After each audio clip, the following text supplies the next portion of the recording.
part of the Earglue Media family of podcasts.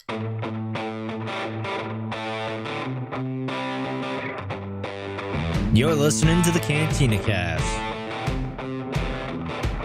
your home for thought-provoking Star Wars talk. Join Albert and Jonesy in breaking down the latest news, trailers, movies, and of course, your favorite characters from a galaxy far, far away.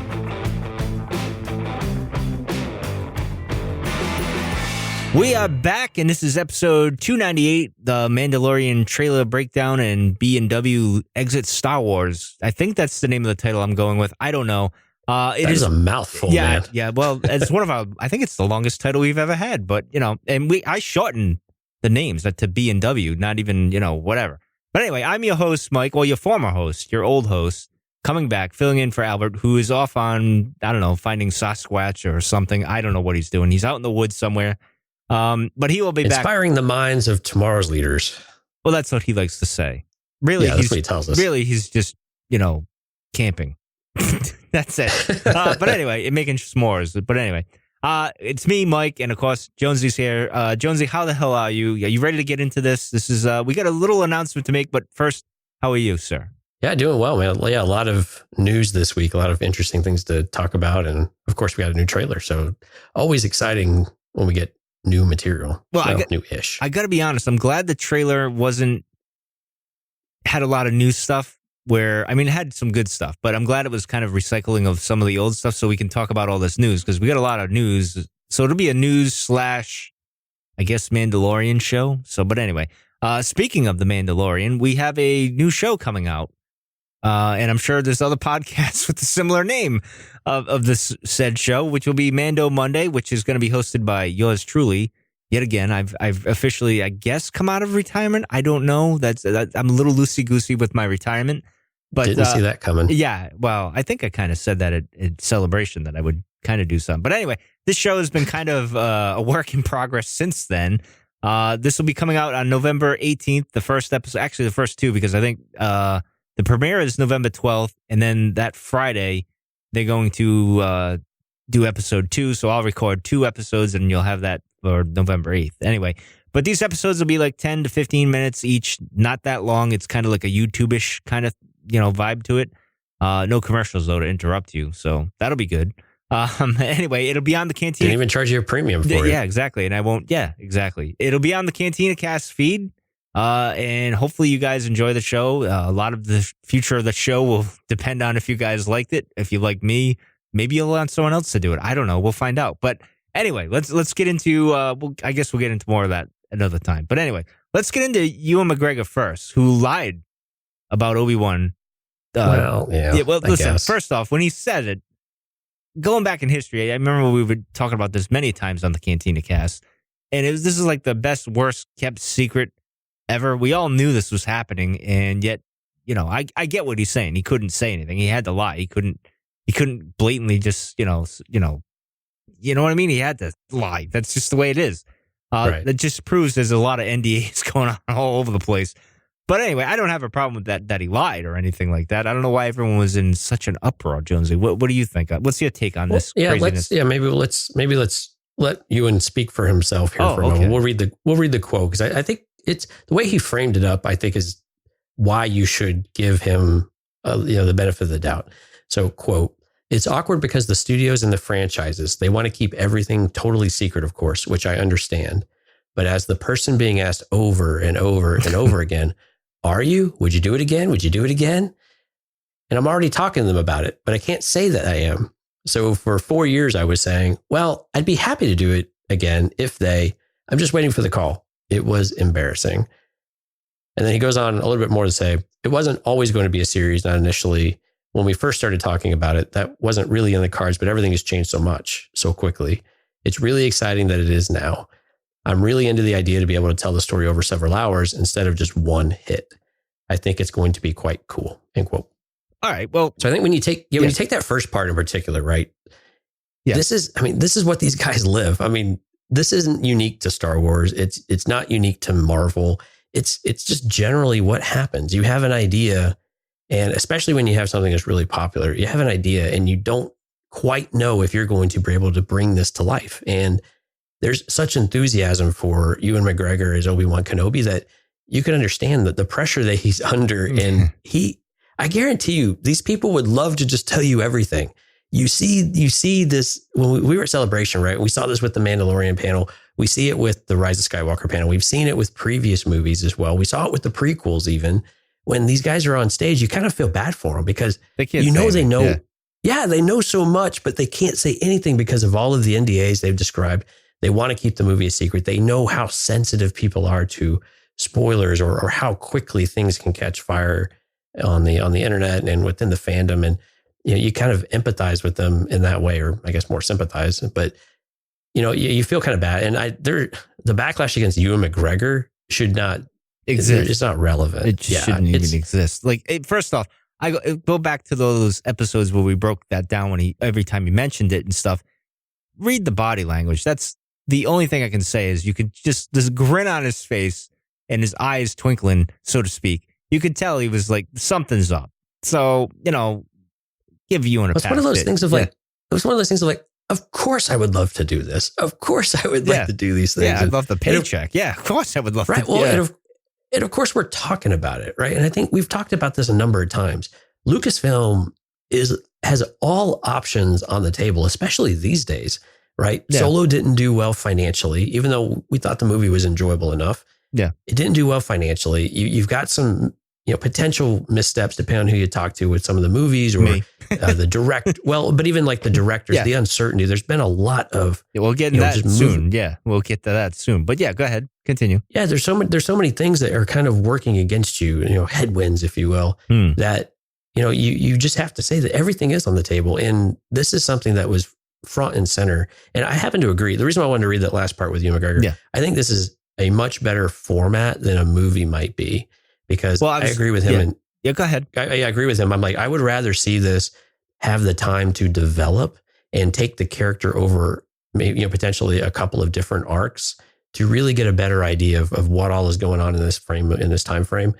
And if you don't have that time, if you have to cram all that into 2.5 hours, you really get to tell kind of one story. This one you can tell potentially 2 or 3 if you keep it to, I don't know if this is 6 or 8 episodes, something along those lines. That can work really well as long as you don't fluff it up, right? You don't want to put too much filler into all of that, but you can keep it really direct and take him on a couple of different paths and really give you and explore the lore of that character even more, which is one that we have so much to with already. But this is a frame of time where we don't have really much of anything to go on except a little clip in Rebels, and I guess it's not even canon anymore. No, it's canon. Everything's canon. You know that. The thing I took from this, like when you read that quote, a story over several hours. So that's making me wonder, is this a miniseries? Because I keep going back to that.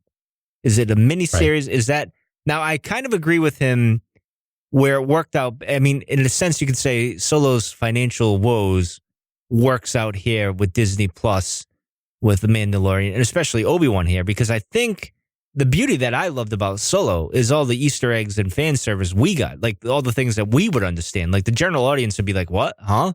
And they're confused. I like that it catered to us, really. That's how I felt when we did the review. I felt that way back then. I still do now. So I think with Obi-Wan, now you can bring in, because Disney Plus people, the ones that are going to have it is obviously us, right? The Star Wars real geeks that watch the Clone Wars and everything. So references to Satine, the everything, all those things that are going to be there that normally in a movie you wouldn't probably put them in there. So It benefits in the end. So this is a win in the end, in my eyes.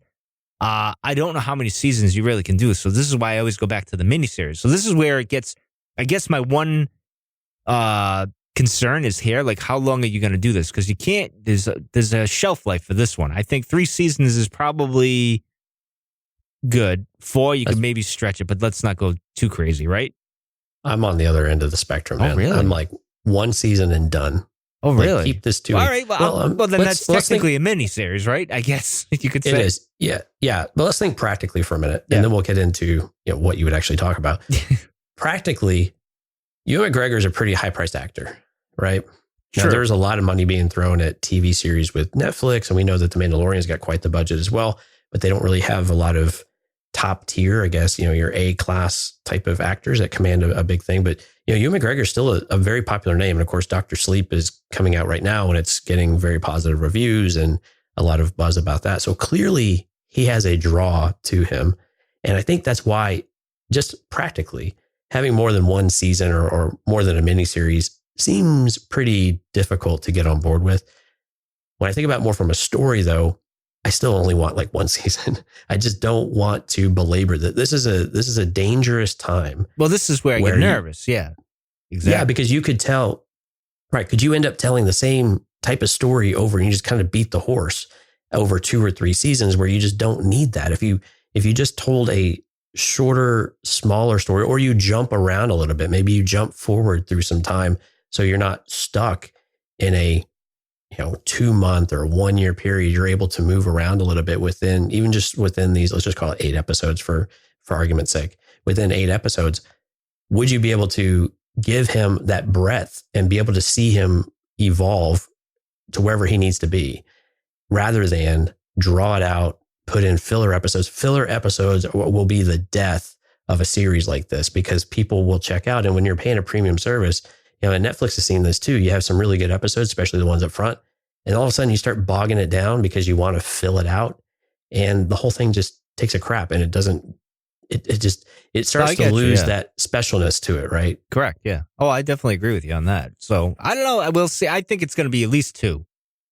I'll leave it at that. So, which isn't bad, which technically is almost a full season, like a regular show. If it's 6 episodes, so that's what, 12 in 2 years. That's about right? That counts as a season, right? I guess you could, Yeah, kind of. Yeah. If you're Netflix or HBO, that's kind of a season.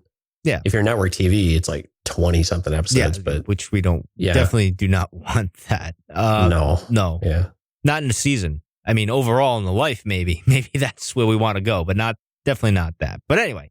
But it keeps going back to like whatever that story is. Yeah. Like, how do you keep that really clean without letting it bog down? Well, that'd be the challenge. I don't know what story they could really tell, to be honest. So I'm curious. I'm looking forward to it, and we'll probably know more next August, when Celebration happens. So, but let's get into the big, I guess the big elephant in the room, I guess you could say.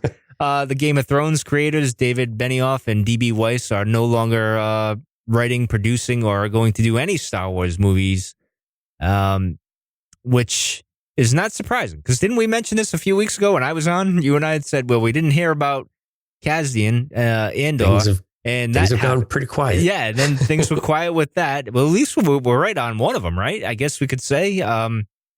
Andor. Yeah, Andor kind of popped up that is moving forward. Yeah. Although they severely questioned whether they would want to move it forward. So we were kind of right there too. That true. They were having some second thoughts. Yeah. And so now here we are. There's no movies in production right now other than episode 9. That is messed up. Yeah. So here's the thing. There's a lot of rumors going on around why this all happened. Like there's some that have said, I think I caught it on Collider Live, that they said they left in May, technically, when all that stuff dropped with the Game of Thrones, when all that went south really quick for them.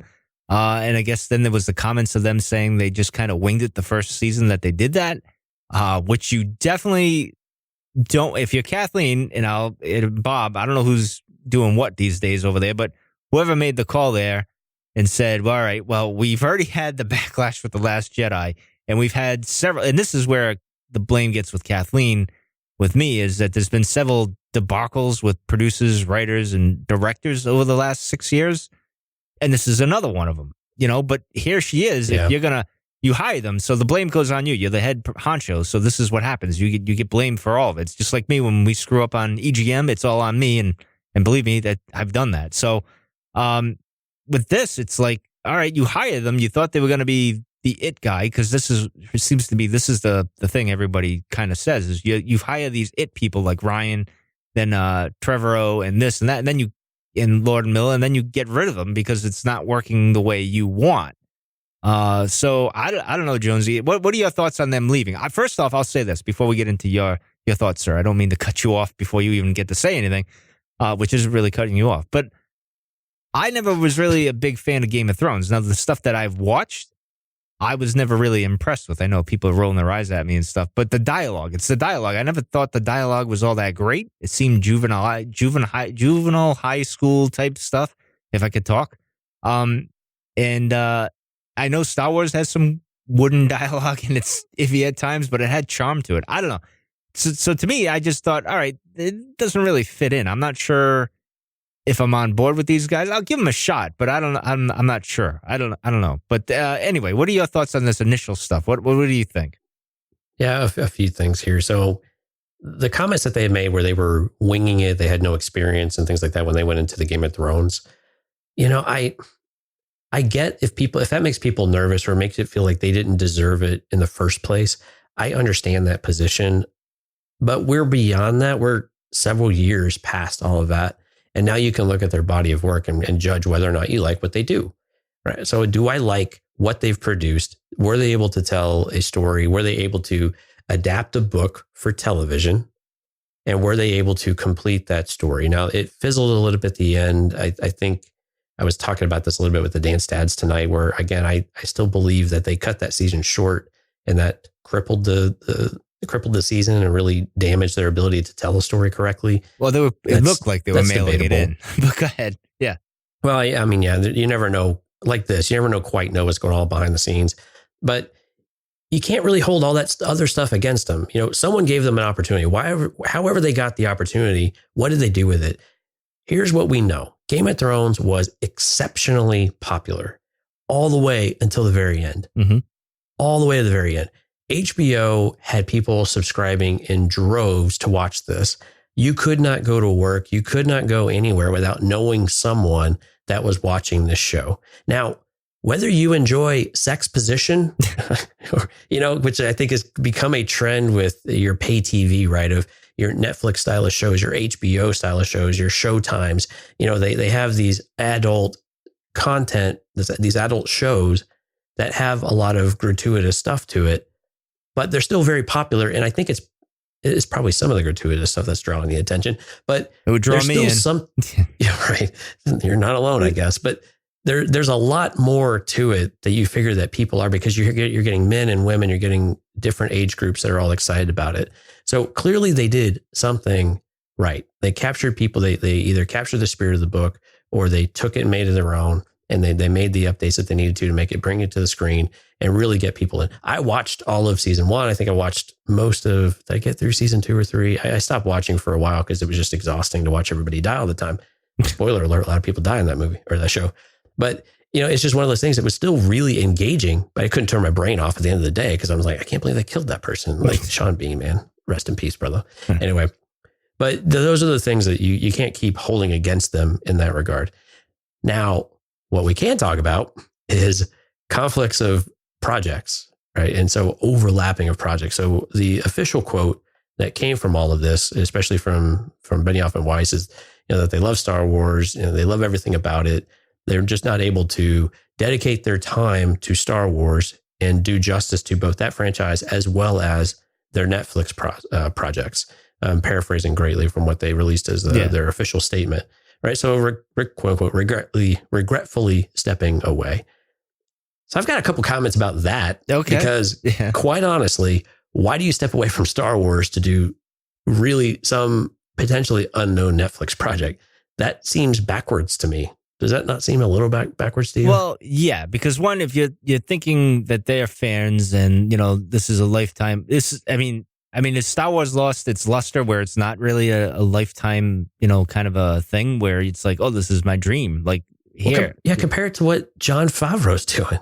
Yeah. Well, right. That's what it's like the direct connection here of like, he would drop everything and do this right with all of his other things. Cause he was making Lion King when he started doing all of this. Yeah. And there were some great interviews of him trying to juggle both and how difficult that was, but how worth it was to live in. I mean, you could say that's all Disney. Yeah. But for them to say that, I need to focus on my Netflix project. We don't really know what that is, to be fair. Because that's just PRBS is what it is. I mean, even what Kathleen said to them, we look for, maybe working with them in the future or whatever. maybe that's true. I don't know. I doubt that, because I think at the end of the day, it becomes a Disney Plus v Netflix situation, which upset Bob. If I had to guess, I think it got him mad. Do you really buy that though? Oh yeah, you really think I that do, because he walked out on Apple. Apple's got their own streaming thing, and he's like, "Yep, no, bye." So I think to him, it's a personal thing for whatever reason. I don't really know. I'm just saying based on my observations, which is really not much. But yeah, that's what I think it comes down to. But I don't think it was. I will back you up though. Yeah. I will back. Sorry to cut you off. I will back you up though that this is it.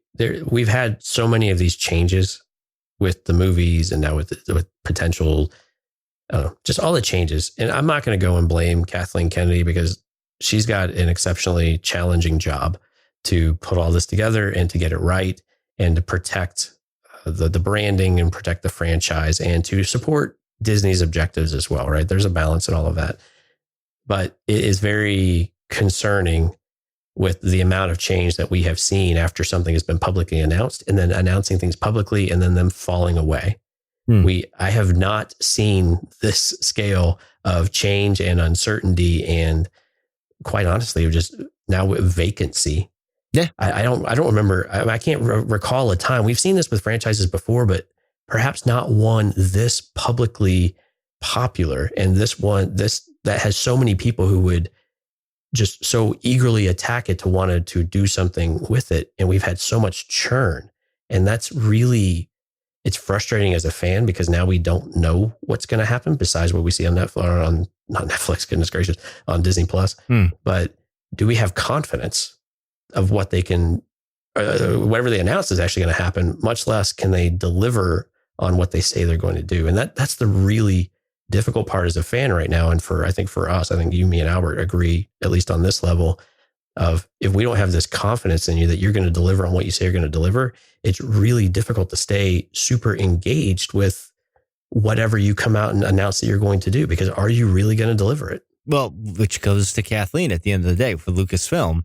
And even Bob, a little bit goes towards him, because he's got to give the okay at the end of the day. Yeah. So Bob Iger is very involved in these types of decisions, and he wanted to be very involved with Star Wars in particular. So that he has oversight and he has influence, and he is willing. I think this is one of the good signs of a good leader. He's willing to step in and support when he needs to, but there's also a little bit of concern about, do you kind of guide it a little too much? But so it's difficult to know where the buck stops. And I mean, you're right. Kathleen Kennedy, it is going to stop with her as president of Lucasfilm, but I'll let you continue. Sorry for that. No, that's all right. I don't feel there was like any animosity or anything. I just think that Kathleen and Bob and that decided, all right, we got to go in this direction. You're going to have to go that direction, type of thing. Well, if they couldn't agree on a schedule, I mean, that's a legit reason to say, if they wanted to bring this forward. Yeah, but I think it's more than just a scheduling thing. But, we'll never really fully know. We're going to hear a lot of rumors and all that other stuff. The other thing you've been hearing is they were afraid, because of the backlash of The Last Jedi, that they couldn't handle that pressure, because they just had it with the Game of Thrones. Now, can you imagine that if you're them? I mean, and what the danger with us fans going into a level of craziness, and we're all guilty of it. So don't think that I don't think that I'm not guilty of this, because I am. We take it to heart so much, is that we're chasing off good producers, directors, and whatnot. Because now it's like, who wants it? And I even said this. You go back to 2013 when we first came back, and we're talking about things. No one wanted to do the job at the first place. So it's like, okay, well, you are all, bashing this, and you can do better than George and everything. And now when you get the opportunity, none of you want to step up, because you realize, well, how crazy we are as fans and how difficult it is to satisfy all those fans. It's the old thing, like when you're president, you'll be happy. 50% will be happy. 50% will, hate you or whatever. So, I'm not sure. I think that's part of the reason too on their part, where they're like, I think this has a bit legs. I don't know. What do you think? Is this a possibility here for them, or? Well, I think some of this I go back to is, don't announce something until you're totally confident you're actually going to be able to do it. Yeah. I mean, you have Rise of Skywalker right in front of you for this year, and I know you're eager, and we're, as fans, we're super eager for this too. But if you're not sure, if you think there's any inkling of doubt, given what we have experienced the last couple of years in particular, pause and make sure that you're good. Make sure you know what you're going to do, and then announce it, then get behind it, then release dates and things like that. Make us wait for that so that you don't have to deal with the pressure from us to do it, and then the backlash from us whenever things fall apart or things change. And it's okay that things change. It's okay that you need to replace people if things aren't working out or the direction's not the same. Oh, this isn't new to Star Wars. I mean, this has happened. It's not new to filmmaking. It's just, this is Star Wars, and it's up to the 100th degree there. You know what I mean? Like, it's ramped up. And Iger said this before. We had, like when he was talking about Force Awakens, we have to get this right. You should take that same approach with this franchise, because I guarantee you, Marvel's able to take some chance. I hate drawing the Marvel connection, but Marvel's able now. Different. So I get you have the trust of the fan base to be able to say, I am going to bring a character that you might not be familiar with, and I'm going to bring you a really good story or a solid story that's something that's going to be enjoyable and that is going to benefit the company as a whole as a result. Right? You get a benefit both ways. Right? It's mutually beneficial. Star Wars right now, it feels like it's in this tug of war of whether or not we're in this proposition of where we've got this value going both ways, right? And I think that's where some of the people are getting concerned, is that we're not able to articulate where the franchise is going. We're not really able to articulate what direction we want it to go in. We aren't able to articulate generally what stories we want to know and tell. We've got a few of them. We've got a couple of them. We feel pretty good about those. But even those, we're still less certain about, are they really going to happen? Mandalorian's finally happening. We know that for sure. But Andor got real quiet.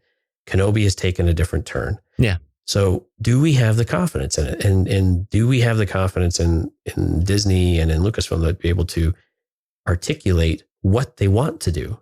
And again, that's been, Albert and I talked about this a few weeks ago, of if you can't tell us what direction, if you don't have these general arcs and these things kind of penciled out about what you think you want to do, let creative people be creative. No joke. I mean, no doubt about that. But if you don't have an idea, it's really difficult to bring in talented people and say, what do you think about this? And where should we go with this, or we'll go with that? And that's frustrating for us as fans. We want something, but let's make sure it's solid before we go too far forward with it. And Disney, I thought they kind of learned their lesson about not announcing things too soon, but we got the schedule just a few months ago of what the movies are going to release at. We're going to alternate with Avatar. Mm-hmm. And now do we have nothing? Are we back to ground zero with the films? Well, it kind of feels that way. I'll get to that. But again, the history of things was, all right, it started, I guess, with Josh Trank with his Boba Fett thing, and that fell through. All right, I can't blame Kathleen on that one, because that was Josh was whatever his problems were going on there. Was that actually public? Was that actually announced though? That was all. No, it was truly just speculation. It was right? they were going to show like a trailer or something like a snippet or a teaser or something, and that didn't happen. Like the Gundark pick, that doesn't really count because he was supposed to be there, and then at the last minute he wasn't there. So that happened. Then we get, of course, JJ's there. That's fine, no big deal there. It's pretty solid or whatever. Then we get Ryan, and then you get Lord and Miller. And I think where the wheels start kind of getting messy, of course, you can, there's a writer that was kind of let go too for The Force Awakens too. So that was kind of, sure. All right. But that happens. You get Ryan, they announce he's going to do a trilogy. Of course, that's, we'll get to that in a minute. So, but that's before The Last Jedi even came out. Like they thought, this is great, home run, fans will be happy, and that's not what happened. So you announce before you get results, and maybe you should get results before you get an announcement, so to speak. So, and then you get Lord and Miller and that whole thing that happened. I don't Trevor, really, and if you go to listen to that episode where we broke that down, the news of that down, I still kind of stand by Kathleen on this. I think she made the right call, because I think the ad-libbing thing never seemed right to me, and the whole comedy thing. And I think that's why Kasdan was all up in arms and mad, because they weren't following his script. And of course, he just threw the studio under the bus the other day. That doesn't help. But I think there's more to it. We just won't get to that.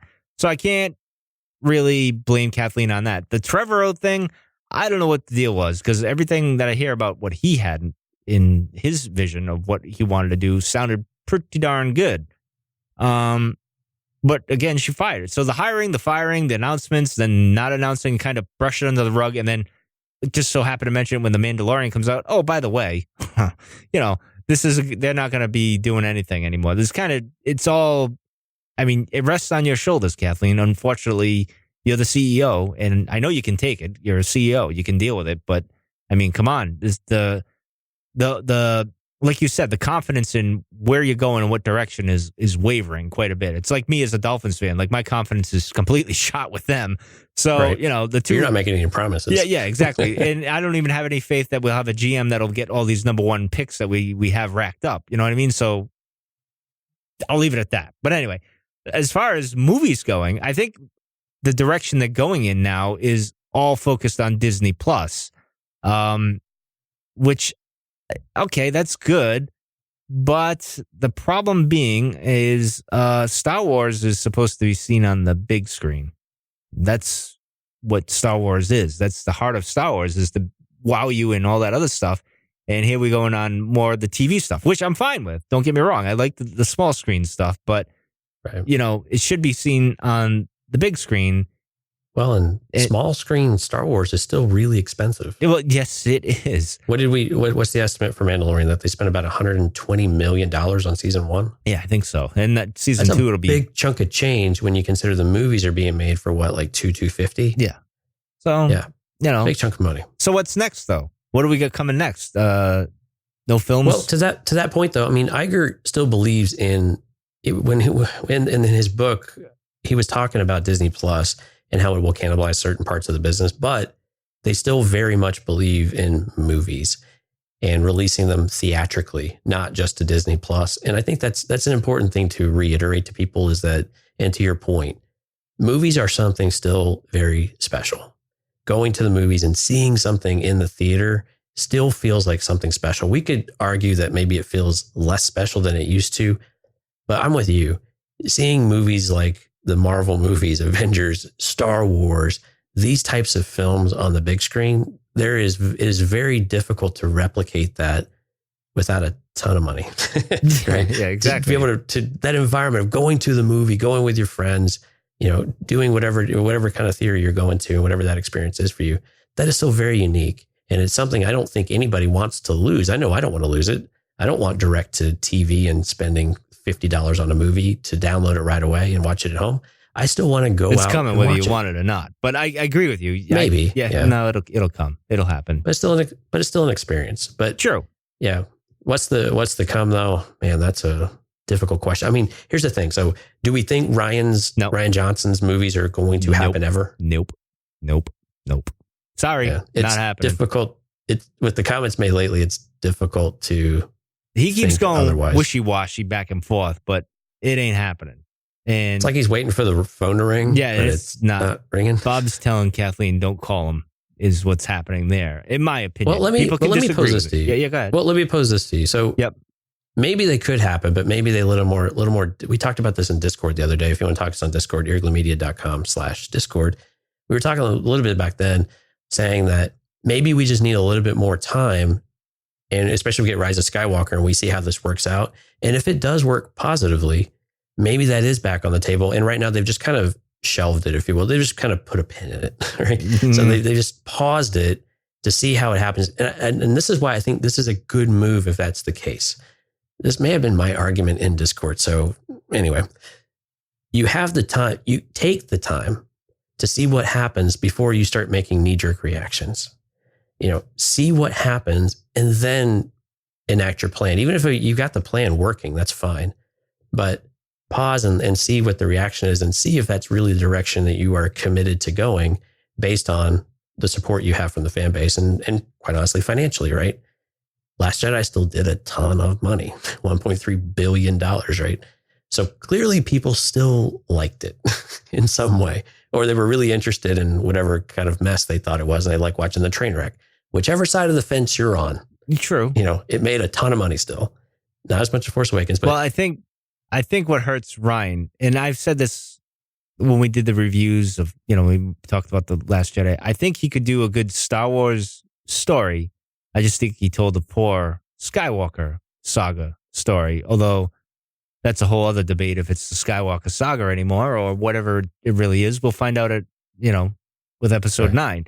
I think what hurts Ryan is the poor performance of Solo, because I don't think Ryan's liked all that well in fandom, and it ain't gonna do much money.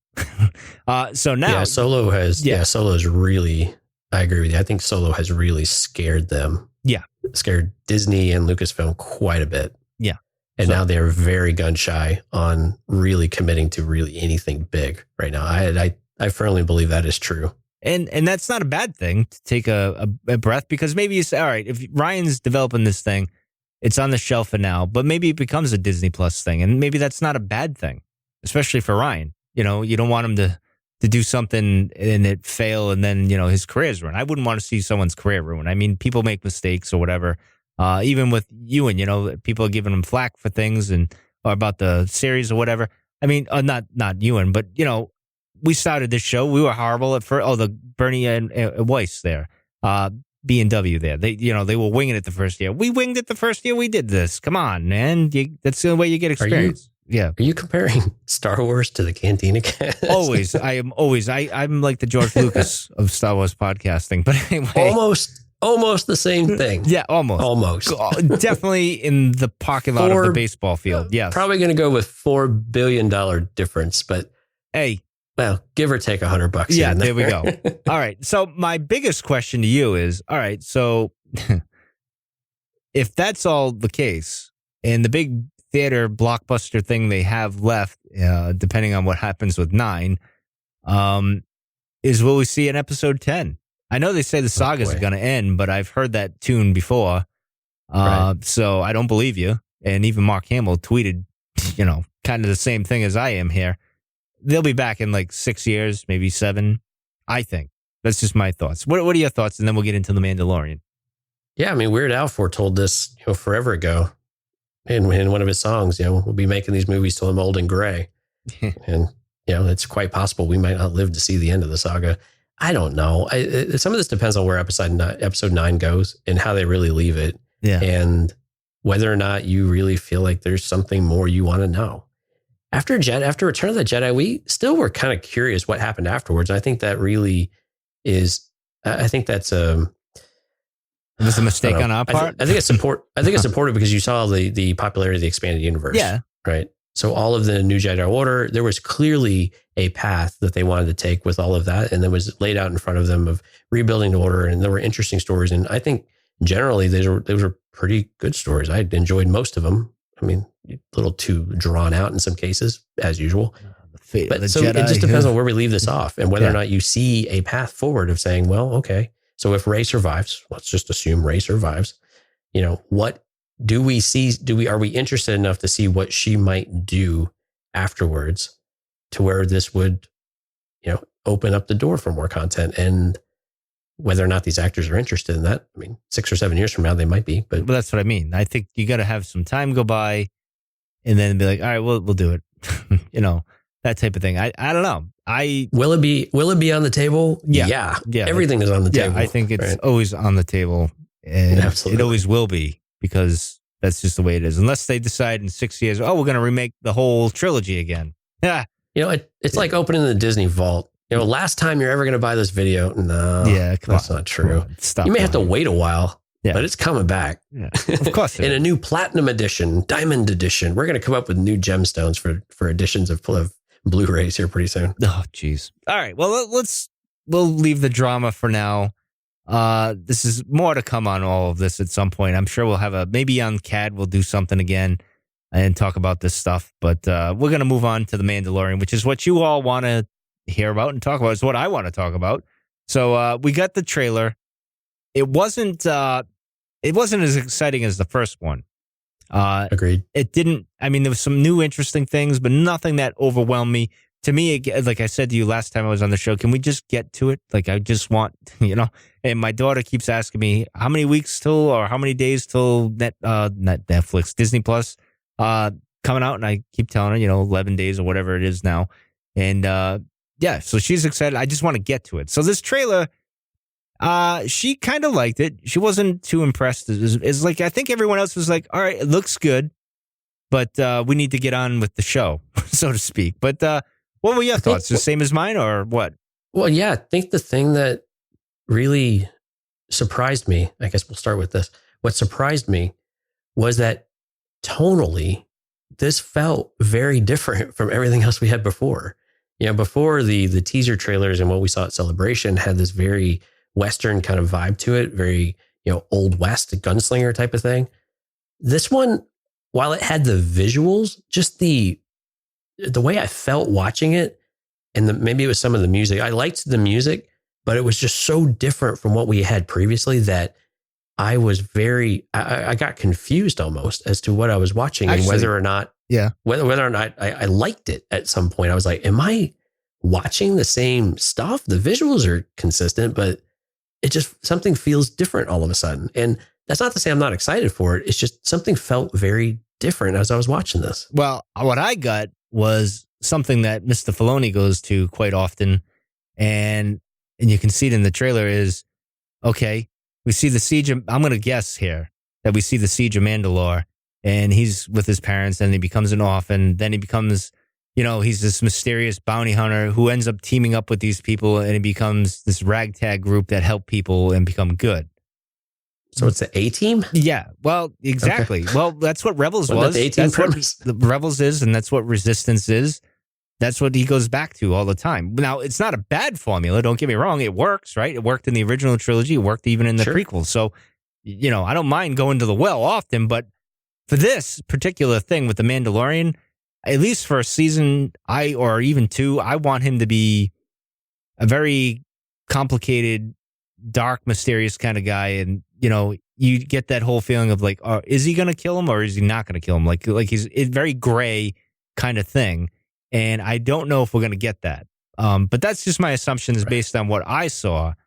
And that's my big concern going into this. Are we going to the well again? Because what I saw in Chicago was the dark, mysterious kind of cowboy type of bounty hunter thing that I was all for, so to speak. So I'm a little concerned, but I do trust Dave and especially John. I think they'll do well. And this still looks good, but I don't know. What are your thoughts on my assumptions there? Am I right, wrong, crazy? I agree with you. Oh, okay. No, I think some of it I felt very much the same way. We had kind of the loner spirit, the Puck and the interaction with him and Carl Weathers' character of, the Pucks and looking for the biggest score, out for himself, or at least a loner, maybe not out for himself, but just a loner, and be able to progress that story. But yeah, in this trailer, we got him and Gina Carano like slapping hands. We have, Nick Nolte's character patting him on the shoulder. And all of a sudden, it does seem more like a team up movie. And like, we're going to have a happy family, kind of like Firefly or something like that. And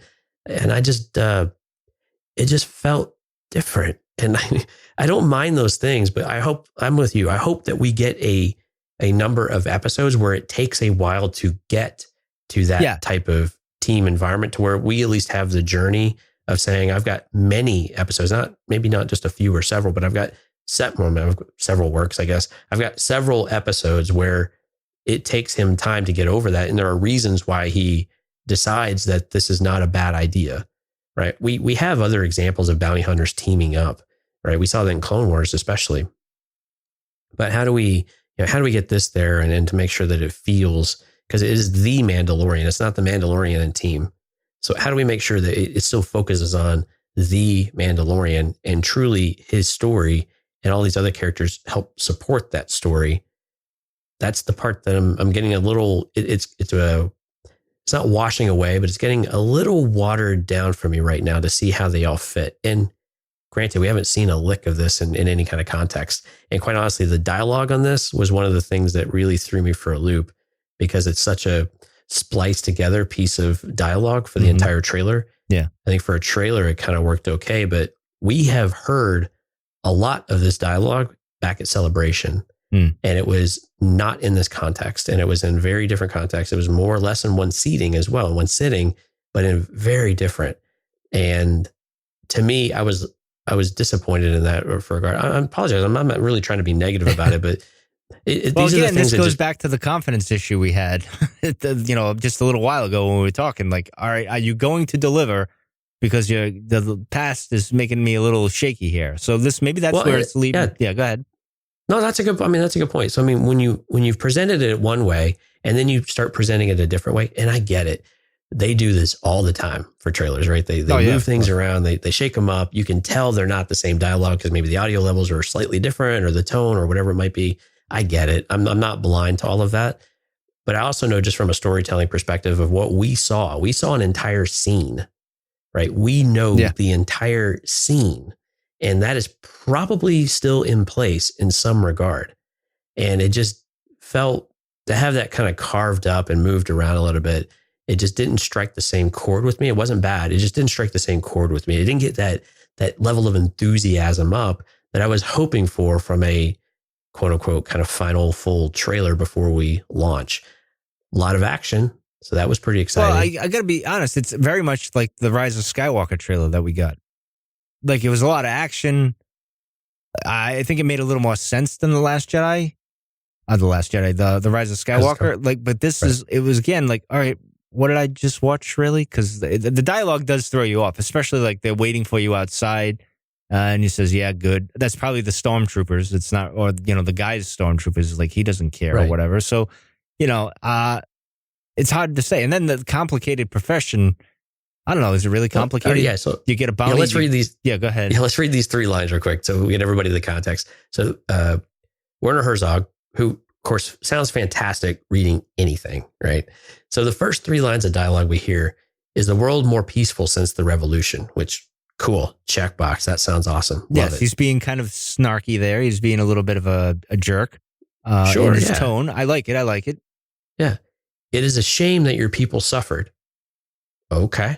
That's kind of cool because we're assuming that the people are the Mandalorians. And again, to your point earlier, probably, what happened to the Mandalorians post the Siege of Mandalore, right? And in the 20 plus years or whatever we've got here, almost 30 years, I guess. Yeah.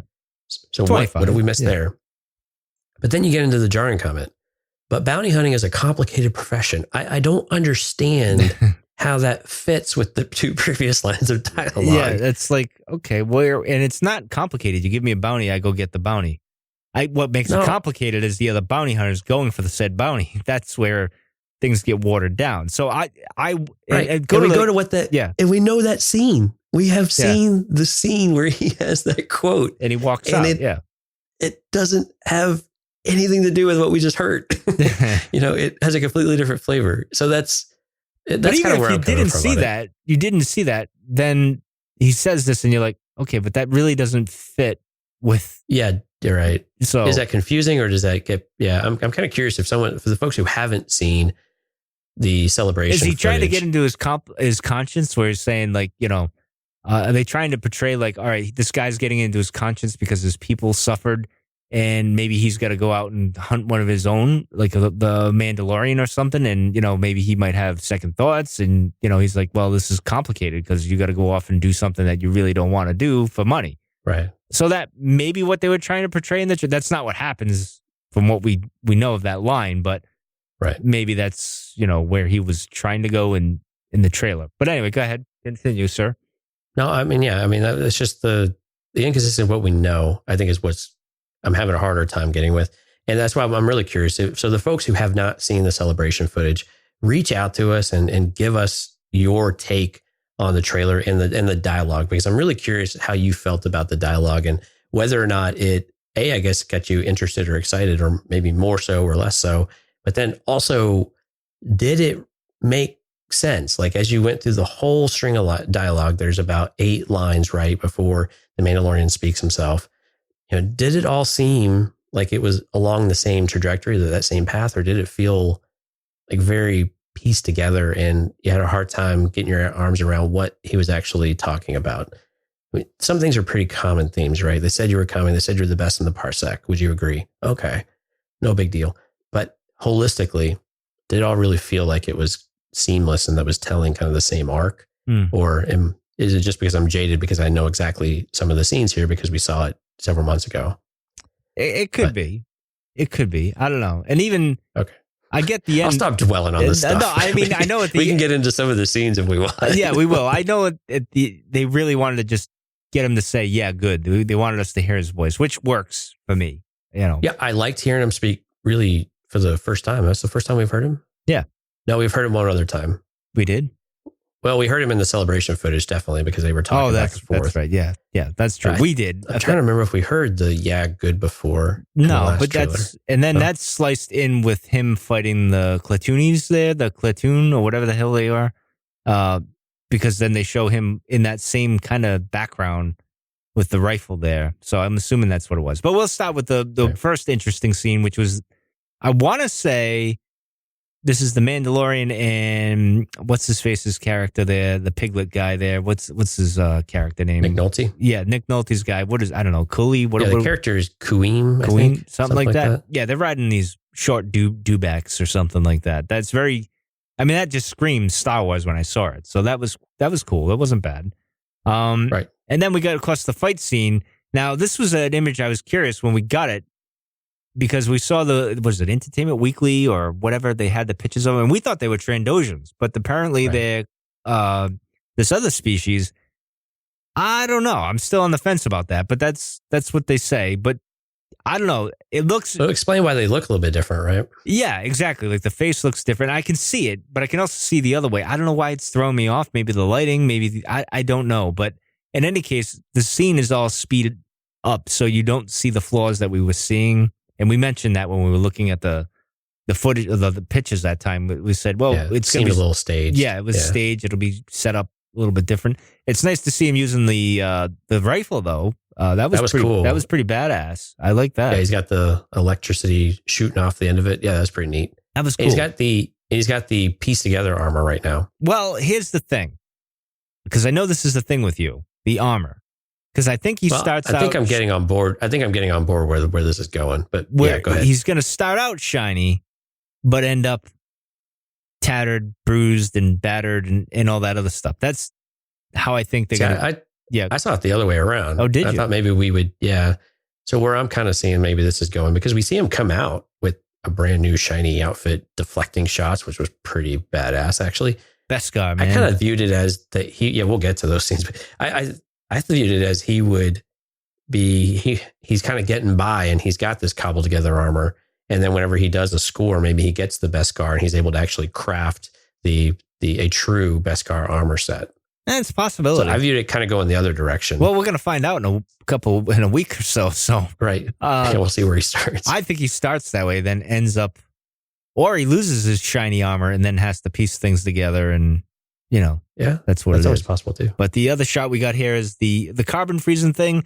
The only thing we saw different was the actual nozzles freezing, I guess you could say. Like you could kind of see them. Right. I took a crappy picture right here and you can't really see anything. But then with the one that we've kind of, it's funny when I see the ship flying in space, I go back to Celebration where they showed us how they did it. And it's so amazing. That takes me back to that memory we were watching. We were all like, oh, that's awesome, man. This guy just did it by tinkering in his garage. So, talk about having talent.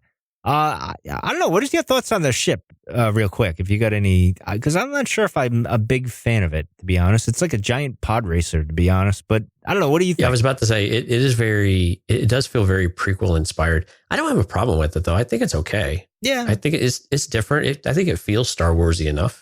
Oh yeah, whatever that actually means. Yeah, but I like it. I don't have a problem with it. All right. Again, what we know from what we saw with Celebration, how they did it, maybe that is coloring my opinion because it's just really cool that this is a practical effect and that this is actually a real thing that they pulled it off. They really did. It looks incredible, especially on the flybys. But I kind of like the style of the ship, and I'm curious to see other parts of it to get a better overall perspective on it, I think. Well, speaking of that, the next image, we get the backside of it, which is a pretty good look. And you get to see 1, 2, 3, 4 people getting, or species being bounties, I should say, taken off the transport here.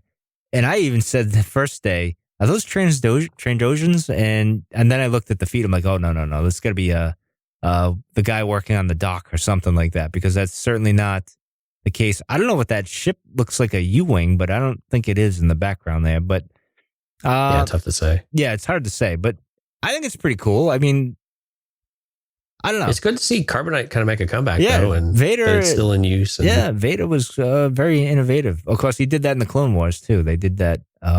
So that you get this consistency, right, with the material, and I think that's good. And the style of the carbonite looks about right. It is a little bit different. We haven't maybe seen it from this angle before, but you get all the gadgetry on the side of it, and clearly they've got some other type of environment for doing this rather than what we saw in Cloud City. But it's just connected stuff. I think this is where Favreau and Filoni and the other folks are going to do a really great job, is that it's going to feel connected to what we know, especially if we take Favreau at his word, especially in the original trilogy type of thing. And we're definitely getting those vibes as we go through some of these scenes.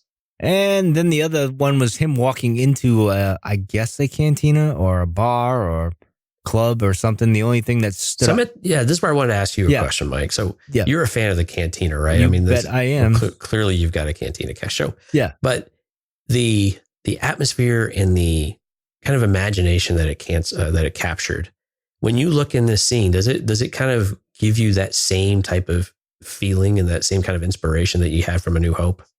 I have to say no at the moment, only because when they were showing this, it was bright and then dark real quick. It was really quick on all the canteen shots, because there's characters in there that they don't want you to see yet. That's my guess. There's going to be a bit of a thing. And then this blue face guy, I don't know who he is. He doesn't look familiar, because that's like the next shot that came up and that faded out really quick. You couldn't get a good look at him, because I remember getting the screenshots of these and I'm like, oh, God damn it. It's hard to get it timed right so you could get the snippet there. Right. And the one that caught my eye, the most interesting one, was the blue-headed guy or the blue guy and this other that looks like the sun. Yeah. He looks just like the sun from the Mortis arc. Yeah, I didn't really. The sun lives. But anyway, no, the female bounty hunter who looks Mandalorian herself intrigued me. So that's going to be an interesting, I wonder if she's the bounty that he was talking about. You're going to have to go and do things that you don't want to do type of thing. She's very interesting. That I thought the cantina, I thought it did an all right job of capturing the spirit, though. I really did. I think especially the first scene where he walks in. Yeah. Like that, the screen grab you gave us. So the Mandalorian is walking in kind of towards the left side of the screen, and the rest of it, we just get the patrons up at the bar.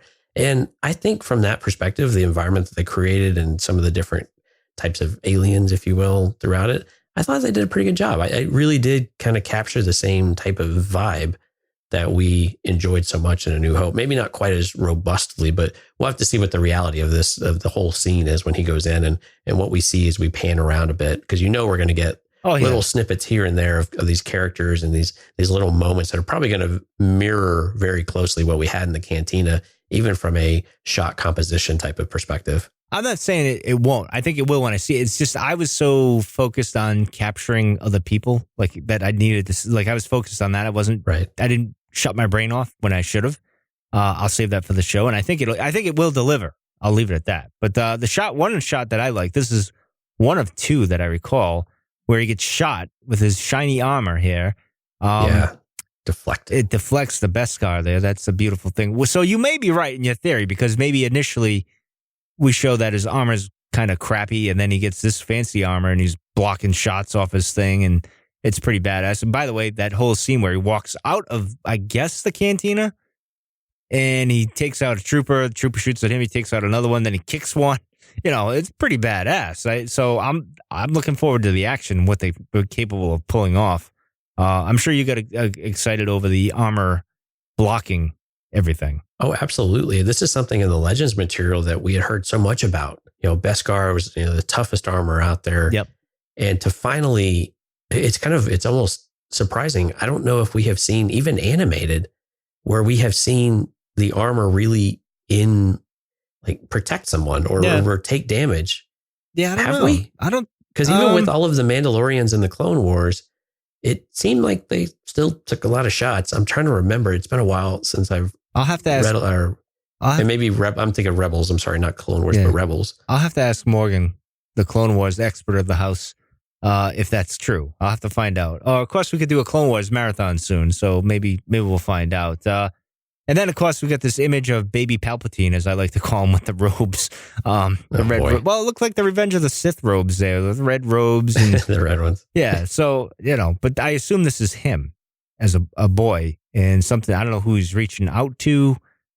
I'm wondering if this is a flashback when he's talking about your people suffered type thing.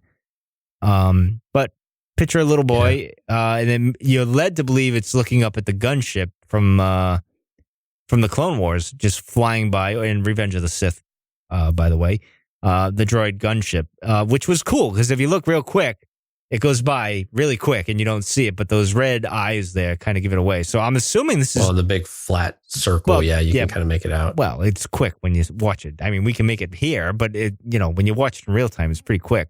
I was very happy to see this reference. And this was probably one of the highlights of the trailer for me, personally. I don't know. What did you think? No, I agree. I mean, because then the next shot you had in here was the super battle the super battle droids, right? Yep. Where we where is all this stuff coming from? We've got all these callbacks to what 20? No, not 20 years. God, this is like 30 years now. Yeah. In the past. So how are these things still in operation and surviving and then potentially thriving, or is this just a bunch of ragtag stuff that people have scavenged together and somehow rebuilt or recreated? But I liked it. I thought it was really cool to see this, because I never thought we would see some of this stuff come back. I mean, we had a little glimpse of some battle droids in the Rise of Skywalker trailer. Yeah. But to see them here, I think is another really, I mean, in motion. I mean, we have super battle droids that are on the attack, lasers drawn out of their hands and stuff. And we see this clearly. And that is really kind of neat to see them bringing this stuff forward. It was very unexpected. So this next shot with the B2s here coming down the street, this is obviously, I'm going to go out on a limb here. I'm going to say this little boy is going to look up at Ahsoka, and Ahsoka's going to save him. And this is the Siege of Mandalore. And this is some kind of a flashback or something. I'm just throwing it out there, because why the hell not, right? It makes sense to me. And it's Filoni. Well, maybe aside from the Ahsoka part, but that's... I mean, because you could see, if this is a flashback, you could see the Jedi. You might even see Rex. Sexy Rex. I'm just kidding. Anyway, let's get to the Quarren who's getting shot at here in the snow. See, so this is like calamari on ice here, because they're on an ice planet. I'm wondering if this is in the beginning. Like this is, and some have speculated this is the Quarren that was in Jabba's palace, and he kind of took off, and this is where the bounty was, and this is where they found him. But this is a cool shot, because when he shoots first. Now this is kind of a joke, I'm assuming Filoni and Favreau were going with who shot first type of thing, because he shoots him right in the armor, and then he shoots the door, and then the door kind of, I guess, bisects him, or is that what the word's called? I guess I bisect. Yeah, thank you. Well, that's what we're led to believe, but they didn't show us that. Yeah, so I don't know. But it's cool he took a shot on the arm. I mean, or in the armor. Yeah, I think that was cool. Yeah. Again, finally seeing this stuff in action. And then we get a reek, I believe, from Revenge of the Sith here. But this one's like a woolly reek, I guess. Yeah, similar style though. He had the big horn and And I hope he keeps him as a pet. Like I hope they're buddies. Like he tried to rescue this guy. Like I think that would be cool. And then he's got him as a pet. I don't know. The animation on this when he's sliding in the mud looked a little wonky to me. But maybe I'm overpicking here. Right. But and again in the dirty armor. Yeah, exactly. Yeah. So this is my thing. Is like he's gonna go from clean to dirty. That's just my thoughts. Yeah. But we can get into, here we are, because if you look, well, you might be right with your case, sir, because here he is with Nick Nolte's Piglet here, and Piglet's obviously had enough of Winnie the Pooh and has decided to join the clan here. Right. This looks like it's right after, like there's mud on him. This looks like it's right after the Reek incident here, because you look at his armor here, Jonesy, there's a lot of mud on here. And it's got pocked with lasers, got scratches. He's been through, you can tell they're like probably having a blue milk over this. Definitely not the green milk, but they're having a blue. But what did you think of Nick Nolte's character here? I thought it was interesting they showed his character. I mean, I don't know what they could do or say here, but looks like a pilot, doesn't he? Yeah, I wonder if the goggles and the like a pilot's type of hat, like an old school. Like, what was that? Like World War I, where they had like the leather caps. Yeah, I wonder if he is the pilot. Might very well be. Yeah, and he just runs the Razor. And of course, we got the speeder bikes here, the swoop bikes, speeder bikes out in the deserts, which I think is Tatooine. I hope it's Tatooine because if we get another desert planet that's like not really, I don't know. Just please give us another Tatooine. It sure looks like it because even in the opening sequences that we saw with the rocky outcrop, the rocky outcrops definitely are still consistent with what we saw R2 strolling through in A New Hope. Yeah. So I would love to see if we go to like, if we're on Tatooine, like the after effects of Jabba being dead. I think that would be interesting. I think that's a really real, opportunity there because you're right. I mean, that would be the chaos, right? Yeah. And that would really fit with what I think they're calling him the client, Werner Herzog's character. Yeah. That would really fit with that of the chaos with the revolution and everything else. And even the revolt against Jabba. Is it Rhoda? Rhoda coming back? Huh? Oh boy. Yeah. He's finally matured. Yeah. Well, he or she, because they're stinky. Yeah, I guess they're not really. Yeah. I guess they're not really male or female. Well, I don't know. I think they changed that. I think they're back to. Did they? Yeah, I think so. I don't know. Who knows? But it would be cool if they go by the Sarlacc pit with their bikes. That would be pretty I'm cool. sure I'm sure you get a wide shot. That would be awesome. And then, of course, my favorite shot that I've seen so far is him walking in the desert alone. Sunset in the background. Yeah. A very, very Western vibe to it. Because I got to imagine something went bad and he's walking back to camp or wherever he is, like, oh, man. And maybe that's why he's getting the little pat on the back from the Nick Nolte's character or whatever. But I couldn't. Now, the next shot, I tried to get the other ship in focus. I don't know what it is, but it's a flat ship and it's chasing down the Razor and, it's a chase scene. And again, they did it the way they did it with the practical effects. It's amazing, to be honest, with the lasers and everything and stuff. So, and then I just took a shot of the group kind of waiting for the Mandalorian to show up here. It's the backside of them and you get to kind of see the ship a little bit better, but that was about it. You don't, I guess you get a better scale of the ship on the side. That's right. It kind of looks like the Ghost meets a pod race, I guess you could say. Like the hull is like kind of like the Ghost, like the middle there where the bubble is. That's just my take on that. So not really seeing that, but what do you mean? We'll go with it, Mike. No, right here. I'm telling you, man. Like where the engine is, you go down where the front is, where the gun is. There's that little bubble thing that sticks out. I'm telling you, I'm right. But anyway, it reminds me more of like the Republic gunship in the front. All right. I could see that. Yeah, like the true transport, like when they carve the sides off and they carry the ATTEs in. Yeah, right. The front kind of reminds me of that. I mean, the engines definitely look like Pod Racer engines, but the front reminds me more of the gunship and the troop transports and the heavy transports. All right, I'll give you that. All right. And then we got Gina. I can't talk. Cara Dune. Yeah, I can't talk tonight. So sorry, Gina. I apologize. I think you're awesome.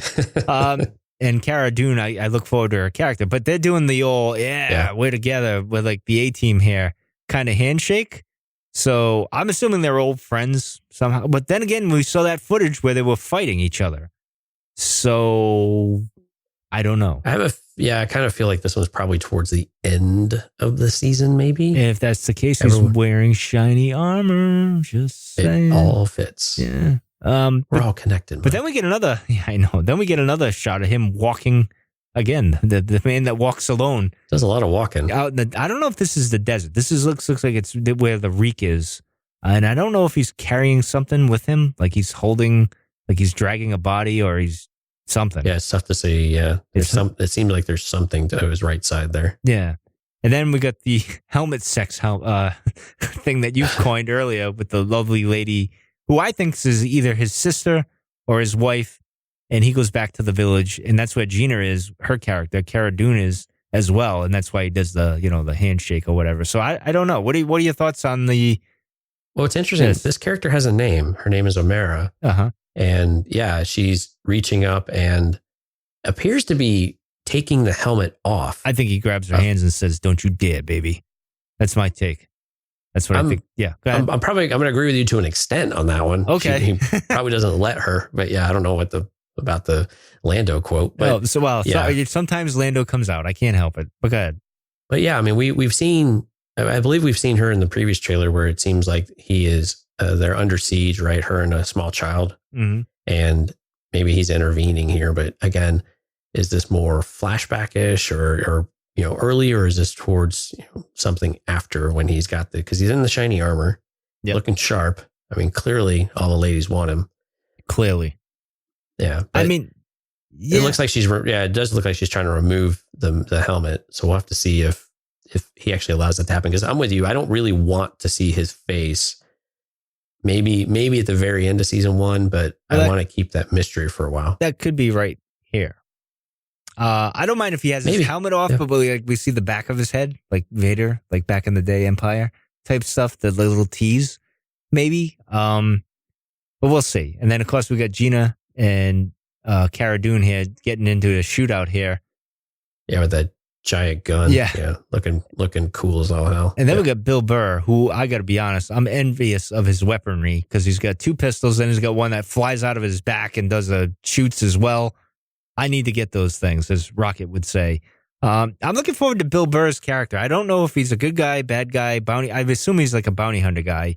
Sounds like he's a hired hand. Yeah. The character hasn't been named either. Yeah. So that's an interesting one. I don't know. It'll be fun. I like Bill Burr, so it should be interesting if he brings any humor or he's going to be completely serious and not even, because he looks very serious here and he looks very piratey. But anyway, here's the money shot. We'll get into this where next couple scenes are pretty awesome. Yeah, where he's grappling onto the TIE fighter and flying around. He's probably saying, "I wish I had a jetpack, man." Boba Fett had the right idea, although maybe not, because he did, get into trouble with it. But so, and then when he flies on it and the guy looks up there, I think that's Moff. That's Moff Gideon, I believe. Yeah, that's pretty darn awesome. Like, I haven't seen. It reminds me of like with the Clone Wars trailer with Ahsoka and the Mandalorian flying around, and this is kind of the same thing, just a little different because he doesn't have a jetpack or anything. Right. I don't know. What are your thoughts on this? This was awesome to see. It was very surprising, and again, no jetpack, so he's just having to hang on for his life and reel in. And again, the context we don't really quite understand, but man, the stones on this guy to go after a TIE fighter is pretty incredible. Yeah. So how did he even attach to it in the first place? I'm really interested to see how this is actually going to go down. Did he like jump out of the ship or? Right. Yeah. Presumably the TIE fighter's been in the air most of the time. Because they're high up. They're not low. Oh yeah. They're up in the clouds. Yeah. So this is interesting. I wonder if he even knows, and that's why until he gets on it and he's like, oh, and it's cool to see a TIE fighter's cockpit like this, and seems much larger as he's looking up than what we've been led to believe. Yeah. Yeah. All right. And then we got the last shot here that I took, which was him holding the rifle. And that's when he says, yeah, good. Looking badass. So, in the dirty armor. Yeah. I wonder if he paints the red armor. Maybe he paints it. It does not. No. Yeah, he paints it. He paints it. He paints it. Or he paints it this mismatched red. Yeah, he just Rust-Oleum red, sir. That's what that's what he's going with. And so I mean his helmet, it gets more and more appealing to me each time I see it. Even without the antenna, I think it looks pretty cool. So I think that's the only part that's a little jarring about it, is that you don't have the antenna, so it's just very smooth and sleek, if you will. Which isn't a bad thing. No, great pose though. I like this pose. Yeah, like looking down the barrel, that's kind of blurry up front, and he's nice and focused. So that's a really nice image there. Yes, and he looks like he's on Tatooine, the rocky parts of it, where he meets that species again. I can't remember the name off the top of my head at this point because it's late. Right, the not Trandoshans. Yes, the not Trandoshan. So here we go. I think we're done, Jonesy, with this episode. Any final thoughts before we wrap this up, sir? Still really excited about the show. Even though the trailer may not have hit the mark for me, I really am still very excited about the show and want to see live action Star Wars television and just see what they're able to do with it. And quite honestly, get a flavor for what Jon Favreau, Deborah Chow, Dave Filoni, and all the other directors, Taika Waititi, all of these folks, just to see what they come up with and how they move this thing forward. And it's going to be really exciting to see how these 8 episodes play out. Oh, yeah, absolutely. I mean, I'm very excited. I mean, I know I have my slight concerns, but hopefully that subsides when it happens. And then you get to listen to me on Mando Mondays, talk about it, and we'll see if it's good, bad, or indifferent, so to speak. And I'm looking forward to glorious. Yeah, I am looking forward to doing that. And of course, Albert and Jonesy will have their own separate opinion on the show as well. So it'll be interesting. Maybe I'll spark some ideas with them, and maybe they'll rebut my stupidity and stuff. So it'll be an interesting dynamic when we go forward. But anyway, we got any reviews or shout outs or anything that we need to do, sir? Yeah, we had a new iTunes review from Dude Who Listens. So appreciate you reaching out to us. He said, "You guys get me through some very long and tough work days. I love Star Wars, and there's something very relaxing to hear you guys just discuss Star Wars. Also, some very good observations and questions are brought up.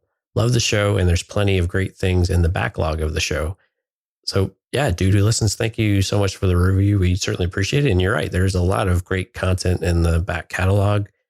We've been doing this for a long time now. Like Mike said, all the way back to 2013. So excited to have you on board and really appreciate it. We also want to give another shout out to Patreon. Patreon has been really growing for us lately, and we really appreciate all the support. And again, the month of October was a great month for us. Casey, Frank, and Terrence. And then we've got some newest members, Matthew, and of course, our good buddy, Jason.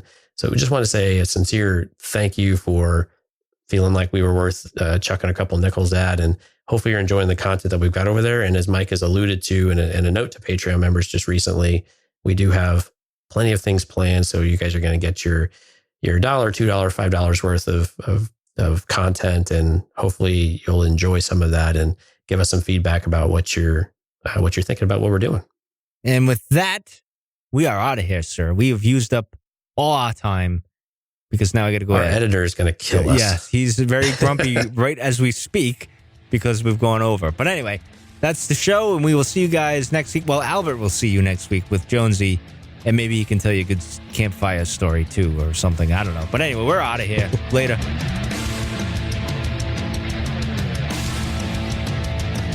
You're still listening? Wow. That's amazing. Well, I'm here to give you the disclaimer.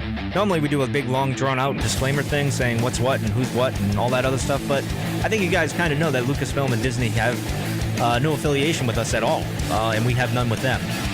We talk about Star Wars, which is their property, and all that other good, fun stuff, but I think you can tell which is our stuff and which is their stuff. If you can't, well, then send a lawyer to send an email to me, and I'll be glad to chat with them. Other than that, you know what's what, so that's your disclaimer.